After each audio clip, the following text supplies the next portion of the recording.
মায়ের বুকে ক্ষুধার্ত জাকারিয়ার এই ছবি নাড়া দিয়েছে বিশ্বের বিবেকবান মানুষকে। খাদ্য সংকটে তার মতো এমন আরও অনেক শিশুর জীবনই এখন সংকটাপন্ন গাজায়। গবেষণা সংস্থা ফরেনসিক আর্কিটেকচার বলছে, সুপরিকল্পিতভাবে গাজায় দুর্ভিক্ষ তৈরি করেছে ইসরায়েল, যাকে বলা হচ্ছে বিশ্বে মানুষের তৈরি সবচেয়ে বড় দুর্যোগ। একতরফা আগ্রাসনের শুরু থেকে ত্রাণ বিতরণে নিয়োজিত ছিল জাতিসংঘের ফিলিস্তিনি শরণার্থী সংস্থা।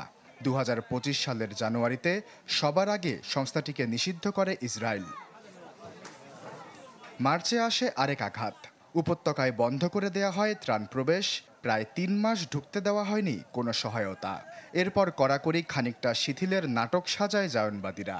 গড়ে তোলা হয় নতুন বিতর্কিত ত্রাণ সংস্থা গাজা হিউম্যানিটারিয়ান ফাউন্ডেশন। যুক্তরাষ্ট্র ও ইসরায়েলের সহায়তায় গড়ে ওঠা এই সংস্থার কার্যক্রম নিয়ন্ত্রিত হয় সামরিক বাহিনীর মাধ্যমে। আগে যেখানে আন্তর্জাতিক সংস্থাগুলো প্রায় 400 সেন্টার থেকে সহায়তা দিত, সেখানে 20 লাখ মানুষের চাহিদা মেটাতে চালু করা হয় মাত্র 4টি ত্রাণ কেন্দ্র। হিরন আরও মিনারেল ওয়াটার মাত্র 50 পয়সায় প্রতি লিটার। কিন্তু সেগুলোও নিরাপদ নয়। 3টি স্টেশন রাখা হয়েছে রাফা ও খান ইউনিসের মাঝামাঝি, আরেকটি নেটজারিম করিডোরের দক্ষিণে। সবগুলোই যুদ্ধ এলাকায়, যেখানে পৌঁছাতে হয় ঘন্টার পর ঘন্টা হেঁটে। তাও গেট খোলে মাত্র কয়েক মিনিটের জন্য, থাকে না পূর্ব ঘোষণা।